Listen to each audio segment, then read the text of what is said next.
5.2 fiscal policy. That is what we have to discuss today. ठीक है. One of Keynes' main ideas. इसमें Keynes' main ideas जो ये Keynes का हमने बेरोजगारी से रिलेटेड कुछ पढ़ा है इसका. हाँ. ग्रेट डिप्रेशन जो आया था 1929 में, वो कीन्स ने ही बताया था. ठीक है. कीन्स के प्रयासों से ही उसको वो हुआ था. कीन्स ने अपनी बुक भी तो पब्लिश की थी 1936 में. ठीक है. हाँ, तो उसके बाद जो है मैक्रो इकोनॉमिक्स का जन्म हुआ था. ठीक है. तो दो कीन्स के मुख्य आइडियाज थे, उनमें से जो एक आइडियाज था उसकी बुक में, कौन सी बुक है, the general theory of employment, interest and money. ठीक है. ये 1936 में पब्लिश की थी. इस किताब में उसके आइडियाज दिए गए थे, और उस आइडियाज में से जो एक मुख्य आइडिया जो है वो वाज में था दैट की government fiscal policy should be used to stabilise the level of output and employment. की गवर्नमेंट की जो राजस्व नीति है, उस राजस्व नीति का प्रयोग किया जाना चाहिए आउटपुट और एम्प्लॉयमेंट लेवल को स्टेबलाइज करने के लिए, स्थिर करने के लिए, कि उत्पादन और जो रोजगार है वो स्थिर हो सके. Through changes in its expenditure and taxes, इसके एक्सपेंडिचर में और इसके टैक्सेस में परिवर्तन करके the government attempts to increase output and income. जो सरकार है वो आउटपुट को और इनकम को बढ़ाने का प्रयत्न करती है. And seeks to stabilise the ups and downs in the economy, और इकोनॉमी जो अप्स एंड डाउन्स आते हैं, उतार चढ़ाव जो आते हैं, उनको स्टेबलाइज करने की कोशिश करती है गवर्नमेंट, स्थिर करने की कोशिश करती है. इन द प्रोसेस, इस प्रक्रिया में fiscal policy creates a surplus. जो फिस्कल पॉलिसी है वो एक सरप्लस क्रिएट कर देती है और एक डेफिसिट बजट या एक डेफिसिट बजट क्रिएट कर देती है. ठीक है. rather than a balanced budget, एक बैलेंस्ड बजट क्रिएट करने के बजाय. ठीक है. अब हम समझेंगे कि सरप्लस क्या है. देखो ब्रैकेट में बता रखा है, when total receipts exceeds expenditure. जब टोटल रिसिप्ट जो होती है वो एक्सपेंडिचर से ज्यादा बढ़ जाती है, मतलब खर्चा कम करते हैं, प्राप्तियां ज्यादा होती हैं. ठीक है. या फिर डेफिसिट बजट को क्रिएट करती है. डेफिसिट बजट इसका उल्टा हो जाएगा, when total expenditure exceeds receipts. जब जो टोटल खर्चा होता है वो प्राप्तियों से ज्यादा हो जाता है, प्राप्तियां कम होती हैं, बजट डेफिसिट हो गया. ठीक है. बैलेंस्ड बजट की बजाय. बैलेंस्ड बजट क्या होता है, व्हेन एक्सपेंडिचर इक्वल्स रिसिप्ट. जब एक्सपेंडिचर और जो रिसिप्ट, जो प्राप्ति हैं वो सेम होती हैं, बराबर होती हैं, तो ये होता है balanced budget. In what follows, जो फॉलो करता है, we study the effects of introducing the government sector in our earlier analysis of the determination of income. ठीक है. हमने पढ़ा है इनकम का निर्धारण करने के जो विश्लेषण है गवर्नमेंट सेक्टर में. जब हमने गवर्नमेंट सेक्टर को इंट्रोड्यूस किया था तो इनकम कैसे निर्धारित होती है, ऐसे विश्लेषण जो हमने पढ़े थे वो फॉलोज करते हैं. वो विश्लेषण इसके बाद आते हैं. The government directly affects the level of equilibrium. जो सरकार होती है वो प्रत्यक्ष रूप से इक्विलिब्रियम के स्तर को, संतुलन के स्तर को प्रभावित करती है. इनकम, जो इनकम का स्तर है, संतुलन इनकम का, इन टू स्पेसिफिक वेज, दो विशेष तरीकों से प्रभावित करती है. कौन से हैं तो, government purchases of goods and services, जो सरकार की वस्तु और सेवाओं की खरीदारी है, जी बोला गया इसको ब्रैकेट में. Increase aggregate demand and taxes, वो क्या करती है, वो एग्रीगेट डिमांड और टैक्सेज को बढ़ा देती है. ठीक है. एंड ट्रांसफर्स अफेक्ट्स, जो ट्रांसफर है गवर्नमेंट के, जो ट्रांसफर है, affect the relation between income and disposable income. वो इनकम में और डिस्पोजेबल इनकम में क्या करते हैं, उनके रिलेशन को प्रभावित करते हैं. व्हाट इज डिस्पोजेबल इनकम, मैंने लास्ट क्लास में भी पूछा था आपसे. After paying tax. ठीक है. वो डिस्पोजेबल इनकम होती है. ठीक है. उसको वो क्या करते हैं, अफेक्ट करते हैं, जो गवर्नमेंट की एग्रीगेट डिमांड होती है गुड्स एंड सर्विसेज की. The income available for consumption and saving with the house holds. इनका ये डिस्पोजेबल इनकम कौन सी होती है, वो इनकम होती है जो कंजम्पशन के लिए या सेविंग के लिए हाउस होल्ड के पास बच जाती है. ठीक है. टैक्स पे करने के बाद. We take taxes first. आओ हम पहले टैक्स को ही ले लेते हैं कि सरकार जो टैक्स कर वो करती है. जो ये डिस्पोजेबल इनकम बोलेंगे वो सिर्फ उनके पास ही बोलेंगे जो पे करता है टैक्स. नहीं, मान लो किसी की इनकम इतनी है कि उसको टैक्स पे करने की जरूरत ही नहीं है, तो वो डिस्पोजेबल इनकम है उसकी. एक व्यक्ति ऐसा है जो टैक्स पे करता है, उसकी सैलरी ज्यादा है, तो टैक्स पे करने के बाद जो उसकी इनकम बचती है वो डिस्पोजेबल इनकम है. किसी को अगर टैक्स ही नहीं पे करना होता, टैक्स नहीं पे करना होता, मतलब हम उस क्राइटेरिया में है नहीं, तो हमारी सारी के सारी इनकम डिस्पोजेबल इनकम होगी. अब हम पहले टैक्स को लेते हैं. ठीक है. We assume that a government imposes tax. हम मानते हैं कि गवर्नमेंट जो होती है वो टैक्स लगाती है. That do not depend on income, जो do not depend on income, जो हमारी आय पर डिपेंड नहीं करते, वो टैक्स लगाती है। Called lump sum taxes equal to T, उनको लमसम टैक्सेस बोला जाता है और उन्हें एक टी के समान माना जाता है। टी के समान का मतलब उसको टी मान करके चलेंगे हम यहाँ, ठीक है। वी एज्यूम थ्रू आउट, हम एज्यूम करते हैं कि the analysis that government makes a constant amount of transfer, हम यह भी मानते हैं कि जो विश्लेषण हमने किया था उसके माध्यम से हम यह भी मानते हैं कि जो गवर्नमेंट है वो ट्रांसफर की जो अमाउंट है उसको कांस्टेंट अमाउंट को, मतलब एक स्थिर अमाउंट को ट्रांसफर करती है गवर्नमेंट, ठीक है। Consumption function is now, consumption function ऐसे हो जाएगा, ठीक है। This is equation, equations are not important for our exams है। We note that tax is lower disposable income, ठीक है। हम जानते हैं कि जो टैक्सेस है ना डिस्पोजेबल इनकम को लोअर कर देते हैं एंड कंजम्पशन, और कंजम्पशन को भी लोअर कर देते हैं, कम कर देते हैं। मीन्स हमारी अगर 10,000 सैलरी है, हमें अगर टैक्स पे करना हो 2,000 हमने टैक्स पे कर दिया, तो हमारी डिस्पोजेबल इनकम क्या होगी? कम होगी। कम क्यों होगी? पहले 10,000 थे, अब 2,000 कम हो गए, 8,000 बच गई, इनकम लो होगी। कंजम्पशन भी लो हो जाएगा क्योंकि पहले 10,000 कंज्यूम करते थे, अब हमें 8,000 कंज्यूम करने पड़ेंगे, टैक्स लगा दिया गवर्नमेंट ने, ठीक है। फॉर इंस्टेंस, उदाहरण के लिए, if one earn 1 lakh and has to pay 10,000 in taxes, ठीक है। उदाहरण के लिए यदि कोई व्यक्ति 1 लाख रुपए कमाता है और 10,000 रुपए वो टैक्स के रूप में देता है, she has the same disposable income, उसके पास वैसी डिस्पोजेबल इनकम होगी एज समवन हु अर्न्स ₹90,000, कि कोई 90,000 रुपए कमाता है, उसके समान उसके पास डिस्पोजेबल इनकम होगी, बट पेज नो टैक्स, लेकिन कोई टैक्स नहीं देता है, ठीक है। The definition of aggregate demand, जो एग्रीगेट डिमांड की डेफिनेशन है, augmented to include the government will be, जो गवर्नमेंट को इंक्लूड करने की है, ठीक है, वो कैसी होगी डेफिनेशन जो एग्रीगेट डिमांड की, ये है डेफिनेशन, वही बात है। Equations are not important, graphically हम बात कर रहे हैं। We find that the lump sum tax, हम पाते हैं कि जो लमसम टैक्स है वो shifts the consumption schedule downward, जो कंजम्पशन शेड्यूल होती है उसको नीचे की ओर शिफ्ट कर देता है, इन ए पैरेलल वे, एक समांतर तरीके से, and hence the aggregate demand curve shifts in a similar fashion, और इसीलिए जो एग्रीगेट डिमांड है, जो एग्रीगेट डिमांड की कर्व है, वो भी एक सिमिलर फैशन में, इसी प्रकार से, इसी प्रचलन में वो भी नीचे की ओर क्या हो जाती है? मुड़ जाती है, ठीक है। The income determination condition in the product market में जो इनकम निर्धारण करने की जो स्थिति होती है, विल बी, वो ऐसे होगी, disposable income is equal to aggregate demand which can be written as, जिसको ऐसे लिखा जा सकता है, सोल्विंग फॉर इक्विलिब्रियम इनकम, इसको इंपॉर्टेंट नहीं है ये, ठीक है। Changes in government expenditure, government के एक्सपेंडिचर में क्या क्या चेंजेस होते हैं, क्या क्या है वो देखेंगे। We consider the effects of increasing government purchase, हमने जो सरकार की जो परचेज जो बढ़ रही है उसके प्रभाव के बारे में हम पढ़ चुके हैं, देख चुके हैं, समझते हैं। कीपिंग टैक्सेस कांस्टेंट, टैक्सेस को कांस्टेंट रख के, हम टैक्सेस ना तो हमने बढ़ाए हैं ना टैक्सेस हमने कम किए हैं, उनको स्थिर रख करके सरकार की जो बढ़ती हुई डिमांड है उस पर क्या इफेक्ट पड़ता है उसको देखते हैं।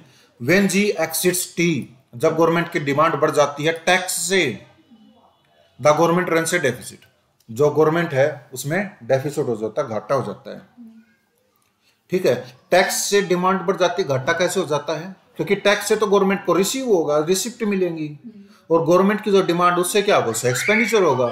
मतलब जब गवर्नमेंट का एक्सपेंडिचर बढ़ जाता है टैक्स से, रिसिप्ट से, तो गवर्नमेंट को तो घाटा होगा ही, ठीक है। Because G is a component of aggregate spending, क्योंकि जो जी है वो कंपोनेंट है एग्रीगेट स्पेंडिंग का।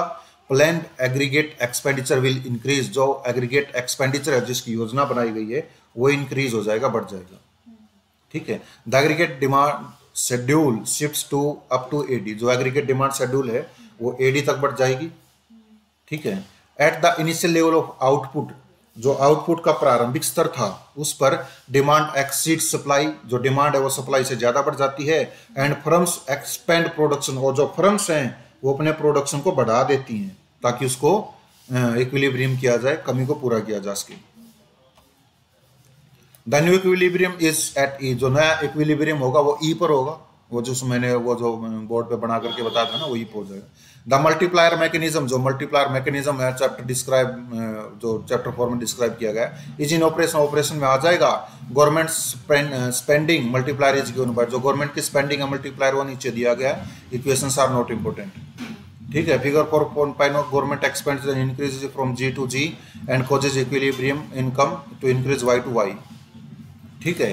यहाँ गवर्नमेंट का एक्सपेंडिचर, ठीक है, ये एग्रीगेट डिमांड है, ये इनकम डिस्पोजेबल है, ठीक है। चेंजेस इन टैक्सेस में चेंज करना। We find that a cut in taxes increase disposable income at each level of income. हमें पता है कि यदि हम टैक्स को कट कर देते हैं तो डिस्पोजेबल इनकम बढ़ जाती है। ये कॉन्सेप्ट समझ गए कि टैक्स कम होगा तो डिस्पोजेबल इनकम कैसे बढ़ेगी। ठीक है, एग्जांपल दिया था, और हर लेवल पर बढ़ेगी वो इनकम। ठीक है, दिस शिफ्ट, ये जो शिफ्ट है द एग्रीगेट एक्सपेंडिचर की जो शिफ्ट है, शिफ्ट कर देता है ये schedule upward by a fraction C of the decreases in tax. Tax में डिक्रीज होकर के जो एक्सपेंडिचर शेड्यूल है, एग्रीगेट एक्सपेंडिचर शेड्यूल, वो शिफ्ट हो जाती है। ठीक है, सी टू सी हो जाती है, जैसा कि 5.2 में दिखाया गया है। ठीक है, यहाँ से यहाँ तक चली गई, टैक्स मल्टीप्लायर होगा। ये क्वेश्चन इंपॉर्टेंट है बिकॉज ये टैक्स कट इंक्रीज, जो टैक्स कट है, टैक्स में जो कमी है या इंक्रीज या बढ़ोतरी है, विल कॉज एन इंक्रीज और reduction in consumption and output, वो उत्पादन में और खपत में क्या करेंगे, घटोतरी या बढ़ोतरी करेंगे। अगर टैक्स को बताएंगे तो tax multiplier is a negative multiplier. Tax multiplier जो होगा वो नेगेटिव मल्टीप्लायर होगा। ठीक है, comparing equation, we find that tax multiplier is smaller in absolute value. अगर इन इक्वेशन को हम कंपेयर करते हैं 5.6 को और 5.8 को, हमें पता चलता है कि जो मल्टीप्लायर है वो एब्सोल्यूट वैल्यू में बहुत कम है compare to the government spending multiplier, government spending multipliers. Money multiplier बताया था मैंने, हमने चैप्टर 4 में डिस्कस किया था। अगर हम किसी भी गवर्नमेंट में पैसे जमा करवाते हैं, मान लो 100 रुपये किसी बैंक में जमा करवा दिए, तो उसका कुछ जो परसेंटेज है वो गवर्नमेंट के पास चला जाएगा। किसके रूप में चला जाएगा, एक CRR के रूप में, SLR के रूप में। CRR at the rate of 3% या 4%, SLR at the rate of 18% मान करके चल रहे, मान के कुल मिलाकर के आप ये मान करके चलो कि 20% गवर्नमेंट उसको अपने पास रख लेगी। अब उस बैंक के पास, गवर्नमेंट नहीं, बैंक के पास क्या होंगे, बैंक के पास केवल 80 रुपये होंगे जिसको वो दे सकती है गवर्नमेंट। 80 रुपये किसी और ने ले लिए, वो 80 रुपये अगर किसी बैंक में जाकर के जमा करवा दिए तो उसके पास कितने बचेंगे, 64 रुपये बचेंगे, क्योंकि 20% फिर चला गया, फिर चला गया, फिर चला गया, फिर चला गया। ऐसे ऐसे पैसे बढ़ते बढ़ते बढ़ते क्या होते हैं ना, है तो 100 रुपये बैंक में जमा करवाए हैं, लेकिन 100 रुपये बैंक ने लोन भी तो दे दिया, 80 रुपये का 180 हो गए। वो 80 रुपये उसने जमा करवा दिए दूसरे बैंक में, अब क्या हो गए, अब वो 260 रुपये हो गए। ठीक है, ऐसे बढ़ते बढ़ते जो 100 रुपये हैं, मनी मल्टीप्लायर की जो वैल्यू है वो 5 है, वो 500 तक चले जाएंगे। ये है मनी मल्टीप्लायर, गवर्नमेंट का मनी मल्टीप्लायर बता दिया। ठीक है, this is because N increase in government spending directly affects total spending. ऐसा इसलिए है क्योंकि जब गवर्नमेंट की स्पेंडिंग बढ़ जाती है तो वो टोटल स्पेंडिंग को भी प्रभावित करती है। जहां पर taxes enter the multiplier process, जब टैक्सेज होते हैं वो मल्टीप्लायर प्रोसेस में एंटर कर लेते हैं through their impact on disposable income. ठीक है, डिस्पोजेबल इनकम पर अपने प्रभाव को डाल करके टैक्स मल्टीप्लायर जो है वो प्रोसेस में आ जाते हैं। विच इंक्लूड्स इन्फ्लुएंसेस, जो इन्फ्लुएंस करता है, प्रभावित करता है हाउस होल्ड कंजम्पशन को, which is a part of total spending, जो एक टोटल स्पेंडिंग का एक पार्ट होता है। ठीक है, यह घरेलू जो खपत है उसको प्रभावित करता है, जो टोटल स्पेंडिंग का एक पार्ट होता है, टोटल खर्चे का। 10 इस प्रकार से with change in tax, reduction in taxes. ठीक है, जो टैक्स में हम रिडक्शन करते हैं, चेंज करते हैं, मान लो रिडक्शन कर लिया, कंजम्पशन में रिडक्शन कर लिया, एंड हैंस टोटल स्पेंडिंग, और इसी प्रकार से टोटल स्पेंडिंग में भी हमने क्या कर दिया, कमी कर दी। Increase in the first instance by percentage change in tax consumption. ठीक है, कंजम्पशन चेंज परसेंटेज टैक्स, ये सारी इक्वेशन है। इक्वेशन हमारे काम की नहीं है क्योंकि हमें इक्वेशन में नहीं लिखना होता। ठीक है, to understand how the two multiplier differ we consider the following example. हमें इन एग्जांपल को पढ़ना कि मल्टीप्लायर जो है वो कैसे डिफरेंस है। ठीक है, ये भी हमारे लिए इंपॉर्टेंट नहीं है।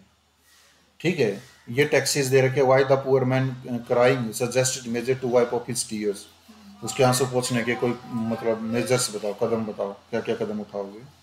ठीक है, ये जो है ये एग्जांपल्स हैं, ये एग्जांपल होते होते एक और एग्जांपल आएगा सर। ठीक है, लेकिन इसको हम पढ़ करके देखते हैं क्या with in the present framework, आज का जो फ्रेमवर्क है, आज का जो ढांचा है, वर्तमान ढांचा, उसके अंदर if you take different values of marginal propensity to consume, यदि हम MPC की अलग अलग वैल्यूज ले लेते हैं and calculate the values of two multipliers, और टू मल्टीप्लायर्स की वैल्यूज को कैलकुलेट करते हैं, हिसाब लगाते हैं, वी फाइंड दैट, हमें पता चलता है कि जो टैक्स मल्टीप्लायर है इज ऑलवेज वन, वो हमेशा एक ऐसा होता है लेस इन एब्सोल्यूट वैल्यू, जो एब्सोल्यूट वैल्यू में कम होता है, then the government expenditure multiplier, जो गवर्नमेंट एक्सपेंडिचर मल्टीप्लायर होता है उससे हमेशा कम ही होता है। This has an interesting implication, इसका एक रुचिकर इम्प्लीकेशन प्रभाव होता है। If an increase in government spending, यदि गवर्नमेंट की स्पेंडिंग में जो इंक्रीज है is matched by an equal increase in tax, वो टैक्स के इक्वल इंक्रीज होती है। मतलब जैसे मान लो गवर्नमेंट की वो इंक्रीज, डिमांड इंक्रीज होगी, ठीक है, उनका खर्चा इंक्रीज होगा गवर्नमेंट का, और गवर्नमेंट ने टैक्स भी बढ़ा दिया, अगर ऐसा होता है, ठीक है, so that the budget remains balance, ताकि बजट बैलेंस रह सके, output will rise by the amount of increase in government spending, जो आउटपुट है वो उतना ही बढ़ जाएगा जितना सरकार का खर्चा बढ़ जाएगा। Adding the two policy multipliers gives, तुम अगर इसको मल्टीप्लायर्स को हम इन दोनों पॉलिसी में ऐड कर देते हैं तो हमें ये पता चलता है, ये मिलता है, not important, balanced budget multiplier of unity, unity का जो बैलेंस बजट है मल्टीप्लायर का, implies that a 100 increase in government demands या government spending finance by 100 increase in taxes increase income by just 100। उसका मतलब ये होगा कि टैक्स के माध्यम से 100 रुपये मिल गए, गवर्नमेंट का अगर स्पेंडिंग 100 रुपये ज़्यादा बढ़ जाती है तो गवर्नमेंट को टैक्स के माध्यम से भी 100 रुपये मिल गए, बजट बैलेंस में रहेगा। This can be seen from example 1, ऐसा एग्जाम्पल 1 से देखा जा सकता है, where an increase in government, G का मतलब गवर्नमेंट स्पेंडिंग, जब गवर्नमेंट की स्पेंडिंग में इंक्रीज होती है बाय 100 से, ठीक है, इंक्रीज आउटपुट बाय 500, आउटपुट भी 500 से क्या हो जाता है, बढ़ जाता है, ठीक है, 500 से क्यों बढ़ जाएगा, 100 तो मनी मल्टीप्लायर आ गया ना वही, ठीक है। Tax increase would reduce income by 400, जो टैक्स वो है इंक्रीज है, जो टैक्स में इंक्रीज होना था वो घट जाएगा, कितना, 400 घट जाएगा, with the net increase of income equal to 100, ठीक है, इनकम जो है नेट इंक्रीज उसमें होगी, ठीक है, वो इक्वल टू 100 होगी, उसके बढ़ने के साथ साथ जो टैक्स रिज्यूम है वो 400 कम हो जाएगा। Equilibrium income refers to the final income, जो इक्विलिब्रियम इनकम है, ठीक है, उसका मतलब है final income, that one arrives at in a period, जो एक समय पर एक व्यक्ति को मिलती है या उसके पास होती है, sufficiently long for all the rounds of the multipliers, ठीक है, सारे मल्टीप्लायर्स के राउंड होकर के जब एक व्यक्ति को लास्ट में जो इनकम मिलती है वो इक्विलिब्रियम इनकम होती है, ठीक है, टू वर्क देमसेल्व्स आउट, अपने आप में काम करने के लिए, ठीक है, मनी मल्टीप्लायर कब काम करेगा वो। We find that output increase by exactly the amount of increase G, हमें पता है, हम पाते हैं कि जैसे जैसे सरकार की डिमांड बढ़ जाती है, उसका खर्चा बढ़ जाता है, तो आउटपुट भी उतना ही बढ़ जाता है, with no induced consumption spending due to increase in tax, ठीक है, टैक्स बढ़ने के साथ साथ कंजम्पशन में कोई भी स्पेंडिंग ना होने के साथ साथ, मतलब कंजम्पशन में भी कोई स्पेंडिंग नहीं बढ़ रही है, तो see what must be at work, ये देखने के लिए कि क्या काम पर है, मतलब क्या काम कर रहा है, we examine the multiplier process, multiplier process को हम एग्जामिन करते हैं। The increase in government spending, government की स्पेंडिंग में जो इंक्रीज होता है बाई सर्टेन अमाउंट, किसी भी एक सर्टेन अमाउंट से, मतलब मान लो इतनी अमाउंट में गवर्नमेंट की स्पेंडिंग बढ़ गई, रेजेज इनकम, वो भी इनकम को बढ़ा देता बाय दैट अमाउंट, उसी अमाउंट से वो इनकम भी बढ़ जाती है, डायरेक्टली एंड देन इनडायरेक्टली, प्रत्यक्ष या अप्रत्यक्ष रूप से, indirectly through the multiplier chain के माध्यम से बढ़ जाती है इंक्रीजिंग इनकम बाई, ये इक्वेशन दे रखी है, not important, but the tax increase only enters the multiplier process, लेकिन जो टैक्स इंक्रीज है वो केवल मनी मल्टीप्लायर प्रोसेस में ही एंटर करती है। When the cut in disposable income, जब हम डिस्पोजेबल इनकम में कट कर देते, कमी हो जाती है, रिड्यूसेस कंजम्पशन, हमारा कंजम्पशन भी रिड्यूस हो जाता है, ठीक है, हमारे पास इतने पैसे नहीं बचेंगे अब किसी चीज को कंज्यूम कर लें, बाई सी टाइम्स में, सी टाइम्स का मतलब जितना हम कट करेंगे, ठीक है, द रिडक्शन इन टैक्सेस में भी उतना ही क्या हो जाता है, कमी हो जाती है, कंजम्पशन में कमी हो जाती है। दस इस प्रकार से the effect on income of the tax increase given by, ये वो दे रखी है, ये जरूरी नहीं है, ठीक है, ये भी ये वो दे रखी है, जरूरी नहीं है। देखो केसेस ऑफ प्रोपोर्शनल टैक्सेस के क्या केस होते हैं। प्रोपोर्शनल टैक्स का केस क्या होता है, जितनी इनकम बढ़ती है उतना ही टैक्स भी बढ़ जाएगा, उतने ही प्रोपोर्शन में बढ़ेगा, ये प्रोपोर्शनल टैक्स है। ए मोर रियलिस्टिक अजम्पशन, एक काफी ज्यादा रियलिस्टिक अजम्पशन वुड बी, वो ये होगा दैट कि government collects a constant fraction T tax की of income in the form of taxes, की जो गवर्नमेंट है वो एक सर्टेन फ्रैक्शन कोलेक्ट करती है इनकम में से, मतलब इतने परसेंट सर्टेन फ्रैक्शन हो गया, सो दैट, ताकि जो टी है T Y, the consumption function with proportional tax is given by, ये भी नहीं है, ठीक है, मतलब सर्टेन प्रोपोर्शनल गवर्नमेंट कलेक्ट करती है, जितना मतलब इनकम इतनी बढ़ेगी तो इतना कलेक्ट करेंगे, इतनी बढ़ेगी तो इतना कलेक्ट करेंगे, और वो चाहे किसी की भी बढ़े। ठीक है, we note that proportional taxes not only lower consumption. हम जानते हैं कि जो प्रोपोर्शनल टैक्सेज है वो न केवल कंजम्पशन को कम करता है eight each level of income, income के हर लेवल पर, but also lower the slope of consumption function, बल्कि वो खपत का जो फंक्शन है, कंजम्पशन का जो काम है, उसको भी कम करता है। The MPC means marginal propensity of consumption out of income falls to C1 minus T। ठीक है, क्लोज इन पैरेंथेसिस ये आ जाएगा। The new aggregated demand schedule, जो नई एग्रीगेट डिमांड शेड्यूल है, हैज ए लार्जर इंटरसेप्ट, उसका एक लार्जर इंटरसेप्ट होगा।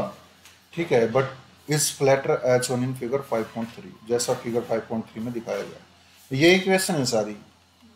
ठीक है, ये हमारे काम की है नहीं, ये भी इक्वेशन है, ये कंपेयर करके बता रहा कि ऐसा होगा तो ऐसा होगा। ठीक है, we are not going to become economist. ठीक है, हमें बस केवल एक एग्जाम को क्वालिफाई करना है ताकि हमारे पास इतने शब्द हों कि हम उसको अच्छे से लिख सकें। ठीक है, हमें कोई कर्व वगैरह नहीं बना करके दिखानी, ना कोई इक्वेशन लिखनी है। ठीक है, ये भी अगर इसको देखोगे ना, डिस्क्रिशनरी फिस्कल पॉलिसी ये जो है, ये सारा मैंने मेंस के नोट्स में लिखवा रखे हैं, ऑटोमेटिक स्टेबलाइजर। ठीक है, देखो हम इसको पढ़ लेते हैं। द प्रोपोर्शनल इनकम टैक्स, जो प्रोपोर्शनल इनकम टैक्स है, मान लो इनकम मेरी 1 लाख है, सडनली 5 लाख इनकम हो जाए 2-4 साल के बाद, तो मेरे को टैक्स देना पड़ेगा। जितनी इनकम बढ़ी है उतना टैक्स देना पड़ेगा एक सर्टेन सीमा के बाद। इस प्रकार से acts as an automatic stabiliser, जो प्रोपोर्शनल टैक्स है, इनकम टैक्स है, ऑटोमेटिक स्टेबलाइजर के रूप में काम करता है। ऑटोमेटिक स्टेबलाइजर के रूप में काम कैसे करता है, देखो मैं बताता हूँ। मान लो किसी व्यक्ति की इनकम ज्यादा बढ़ गई, उसको टैक्स लगा दियो, टैक्स लगाने के बाद क्या होगा, इनकम घट गई, स्टेबलाइजर। वही इनकम ट्रांसफर पेमेंट्स के रूप में, सब्सिडीज के रूप में, पेंशन के रूप में गरीबों के पास चली जाती है। ठीक है, अलग अलग योजनाओं के माध्यम से। तो ये क्या होता है, जो इनकम टैक्स है, प्रोपोर्शनल इनकम टैक्स, वो क्या करता है, ऑटोमेटिक स्टेबलाइजर का काम करता है। ठीक है, ऑटोमेटिक स्टेबलाइजर क्या था, ए शॉक एब्जॉर्बर, शॉक ऑब्जर्वर का काम करता है। बिकॉज क्योंकि इट मेक्स डिस्पोजेबल इनकम, की जो डिस्पोजेबल इनकम है उसको बना देता है, एंड दस कंज्यूमर स्पेंडिंग, और इस प्रकार से जो कंज्यूमर स्पेंडिंग उसको भी बना देता है क्या, less sensitive to fluctuations in GDP. GDP में जो उतार चढ़ाव है उसके प्रति लेस सेंसिटिव बना देता है। व्हेन जीडीपी राइजेस, जब जीडीपी बढ़ती है, डिस्पोजेबल इनकम आल्सो राइजेस, जो डिस्पोजेबल इनकम है वो भी बढ़ती है, but by less than the rise in GDP, लेकिन जब जीडीपी से कम बढ़ता है, hence because a part of it is refund of as taxes, क्योंकि इसका जो एक पार्ट है वो टैक्सेस के रूप में अलग कर दिया जाता है। ठीक है, जीडीपी बढ़ गई, इनकम उतनी बढ़ गई, लेकिन इनकम कब बढ़ती है, कम बढ़ती है जीडीपी से। क्यों, क्योंकि इनकम का बहुत सारा जो पार्ट है टैक्स के रूप में कम घटा दिया जाता है वैसे। ठीक है, इसलिए दिस हेल्प्स, यह सहायता करता है, limit the upward fluctuation in consumption spending, consumption spending में जो अपवर्ड फ्लक्चुएशन है उसको लिमिट रखता है, मतलब कंजम्पशन को ज्यादा नहीं बढ़ने देता। During a recession when GDP falls, एक रिसेशन के दौरान जब जीडीपी कम होती है, रिसेशन का मतलब होता है कि जीडीपी बढ़ते बढ़ते थोड़ी सी नीचे की तरफ आ जाए, और जैसे ही वो नीचे की तरफ आने शुरू हो जाती है तो क्या हो जाती है, वो रिसेशन हो जाता है। ठीक है, कमी बोलते हैं, मंदी बोलते हैं हम इसको। ठीक है, जब मंदी होती है जो जीडीपी है वो गिर जाती है, कम हो जाती है, disposable income fall, disposable income भी गिर जाती है, लेस शार्पली, वो कम शार्पली गिरती है, मतलब जितना जीडीपी तेजी से गिरती है इनकम उतना कम गिरती है, उतनी तेजी से नहीं गिरती। And consumption does not drop, और जो खर्चा है, खपत जो है वो नहीं गिरती है एज मच एज, इतनी ज्यादा नहीं गिरती है जितनी it otherwise would have fallen, जितनी दूसरी तरीके से गिर सकती थी, had the tax liability been fix, यदि टैक्स लायबिलिटी फिक्स नहीं की गई होती। This reduces the fall in aggregate demand and stabilises the economy, यह एग्रीगेट डिमांड में जो कमी है उसको कम कर देती है और इकोनॉमी को क्या करती है, स्टेबलाइज कर देगी। प्रोपोर्शनल टैक्सेस स्टेबलाइज करते हैं, इसलिए टैक्स जरूरी होते हैं। We note that this fiscal policy हम नोट करते हैं कि जो ये फिजिकल पॉलिसी है, इंस्ट्रूमेंट्स, फिजिकल पॉलिसी के जो इंस्ट्रूमेंट्स हैं कैन बी वेरीड, वो अलग अलग हो सकते हैं to offset the effects of undesirable shifts in investment demand. Investment demand में जो अवांछनीय शिफ्ट होती है उसके प्रभाव को दूर करने के लिए फिजिकल पॉलिसी के मेजर अलग अलग हो सकते हैं। दैट इज अर्थात if investment falls from I0 to I1, यदि इन्वेस्टमेंट जो है वो I0 से I1 तक गिर जाती है, government spending can be raise, जो गवर्नमेंट की जो स्पेंडिंग है वो रेज बढ़ जाती है फ्रॉम G0 टू G1 तक, यहाँ तक बढ़ जाती है। सो दैट ताकि ऑटोनोमस एक्सपेंडिचर, जो ऑटोनोमस एक्सपेंडिचर है ये, एंड एक्विलिब्रियम इनकम, जो इक्विलिब्रियम इनकम है, रिमेन्स द सेम, वो सेम रह सके। ठीक है। दिस डेलिब्रेट एक्शन, ये जो डेलिब्रेट एक्शन है to stabilise the economy, economy को स्टेबलाइज करने का, is often automatic stabilising properties of the fiscal system. ये राजस्व नीति का जो होता है फिस्कल सिस्टम का एक ऑटोमेटिक स्टेबलाइजिंग प्रॉपर्टीज होती है। ठीक है, एक स्वचालित स्थिरीकरण विशेषताएं होती हैं। एज डिस्कस्ड अर्लियर, जैसा कि पहले हम डिस्कस कर चुके हैं, प्रोपोर्शनल टैक्सेस, जो प्रोपोर्शनल टैक्सेस होते हैं help to stabilise the economy, economy को स्टेबलाइज करने में सहायता करते हैं against upward and downward movements. ठीक है, ऊपर की ओर या नीचे की ओर जो मूवमेंट होती है इकोनॉमी में, मतलब इकोनॉमी का बढ़ना, इकोनॉमी का घटना, उसमें जो फ्लक्चुएशंस होती है उसको स्टेबलाइज करते हैं proportional taxes. Welfare transfers also help to stabilise income, जो वेलफेयर ट्रांसफर्स होते हैं वो भी स्टेबलाइज करने की कोशिश करते हैं इनकम को। वेलफेयर ट्रांसफर कौन से? पेंशन के रूप में, ठीक है, पीएफ के रूप में, ठीक है, सब्सिडीज के रूप में, वो भी इनकम को स्टेबलाइज करने की कोशिश करते हैं during boom years. Boom years के दौरान, बूम ईयर्स में बताता हूँ, जैसे इकोनॉमी ऐसे चल रही है, ये अगर नीचे की तरफ आ गई तो रिसेशन हो गया, मंदी होगी। बूम का मतलब होता है फिर से ऊपर चढ़ना। जैसे वो मंदी के बाद फिर से इकोनॉमी बढ़ना शुरू हो जाती है, तो this is boom years, boom period. ठीक है। व्हेन एम्प्लॉयमेंट इज हाई, जब रोजगार उच्च स्तर पर होता है, tax receipts collected, tax collect किया जाता है टू फाइनेंस सच एक्सपेंडिचर, इस प्रकार के एक्सपेंडिचर को फाइनेंस करने के लिए, increase exerting stabilising pressure on high consumption. ठीक है, वो हाई कंजम्पशन पर प्रेशर डालता है, स्पेंडिंग पर, कंजम्पशन की स्पेंडिंग पर प्रेशर डालता है और उसको स्थिर कर देता है। कन्वर्सली, विपरीत रूप से, ड्यूरिंग ए स्लंप, स्लंप के दौरान, स्लंप का मतलब क्या है? फिर से रिसेशन हो जाना। ठीक है। This welfare payments help sustain consumption, ये जो वेलफेयर पेमेंट्स होती हैं ये कंजम्पशन को बनाए रखती हैं। कौन सी वेलफेयर पेमेंट? जो सरकार देती है स्लंप के दौरान, मतलब जब इकोनॉमी कम हो रही है, जीडीपी कम हो रही हो, आउटपुट लेवल कम हो रहा हो, ठीक है, अनएम्प्लॉय, बेरोजगारी बढ़ रही हो। फर्दर, इससे आगे, even the private sector has built in stabilisers, private sector ने भी जो स्टेबलाइजर्स बना रखे हैं, प्राइवेट सेक्टर भी जो इकोनॉमी को स्टेबलाइज करता है।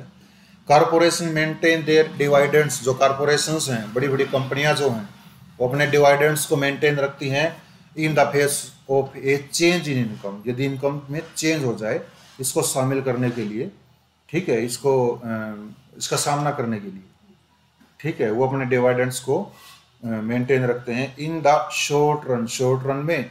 And household try to maintain their previous living standards, और जो हाउस होल्ड्स हैं वो अपना पहले का लिविंग स्टैंडर्ड्स मेंटेन रखते हैं, बनाए रखते हैं। हाउस होल्ड्स अपना मेंटेन लिविंग स्टैंडर्ड क्यों मेंटेन रखते हैं? उनको कंजम्पशन वो बनाए रखते हैं। इनकम कम होगी तो सरकार उनको वेलफेयर पेमेंट्स दे रही है, उसके हिसाब से कंजम्पशन उनका बना रहेगा। ठीक है। All this work as shock absorber, ये जो सारे काम है ना, ये शॉक एब्जॉर्बर का काम करते हैं without the need for any decision maker to take action, बिना किसी ऐसे व्यक्ति के लिए कि वो डिसीजन का निर्माण करे और एक्शन ले। ठीक है। क्या? शॉक ऑब्जर्वर के रूप में क्या करते हैं? Welfare payments, proportional taxes, money multiplier processes. ठीक है। दैट इज अर्थात दे वर्क ऑटोमेटिकली, कि ये ऑटोमेटिक काम करते हैं। जो बिल्ट इन स्टेबलाइजर्स हैं, हालांकि reduce only part of the fluctuation in the economy, वो इकोनॉमी में केवल फ्लक्चुएशंस के ही भाग को कम करते हैं। The rest must be taken care of, बाकी जो हैं वो भी ध्यान में रखे जाने चाहिए बाय डेलिब्रेट पॉलिसी इनिशिएटिव। जानबूझ करके जो पॉलिसी की पहल है उन बाकी के जो स्टेबलाइजर्स हैं उनको भी ध्यान में रखा जाना चाहिए। ट्रांसफर्स, ठीक है, ये ट्रांसफर्स को देख लेते हैं, फिर बाकी कल डिस्कस करेंगे। We suppose that instead of raising government spending, हमने माना है कि गवर्नमेंट के खर्चे को बढ़ाए बिना या बढ़ाने की बजाय इन गुड्स एंड सर्विसेज की वो गुड्स एंड सर्विसेज में खर्च ना करें, मतलब गुड्स एंड सर्विसेज में सरकार के खर्चे को बढ़ाए बिना या बढ़ाए की बजाय government increase transfer payments, government transfer payments increase कर देती है। हम सपोज करते हैं ऐसा कि गवर्नमेंट ने ट्रांसफर पेमेंट इंक्रीज कर दी। Autonomous spending will increase by C percentage change in TR, transfer payments. जो ऑटोनोमस स्पेंडिंग है वो भी इतनी ही बढ़ जाएगी जितना हम बढ़ाएंगे। So output will rise by less than the amount, इसलिए जो आउटपुट है वो उस अमाउंट से कम हो जाएगा बाय विच, जिस अमाउंट से इट इंक्रीजेज, यह बढ़ा है, ठीक है, जिस अमाउंट से ट्रांसफर पेमेंट बढ़ी है आउटपुट लेवल उतना कम हो जाएगा। व्हेन गवर्नमेंट एक्सपेंडिचर इंक्रीजेज, जब गवर्नमेंट का एक्सपेंडिचर बढ़ता है, because of A part of any increase in transfer payments is saved, क्योंकि किसी भी ट्रांसफर पेमेंट्स के किसी भाग को बचा लिया जाता है, सेव कर लिया जाता है। The change in equilibrium income, equilibrium income में जो चेंज होता है, परिवर्तन होता है, for a change in transfer is given by, ये ऐसे दिया गया है, ये एग्जांपल दे रखी है, ठीक है, नॉट इम्पोर्टेंट। आज का जो लेक्चर था ना वो इतना ज़्यादा इम्पोर्टेंट है नहीं, ठीक है, क्योंकि बाकी मोस्टली इक्वेशंस वगैरह दे रखी थी इसमें, ठीक है।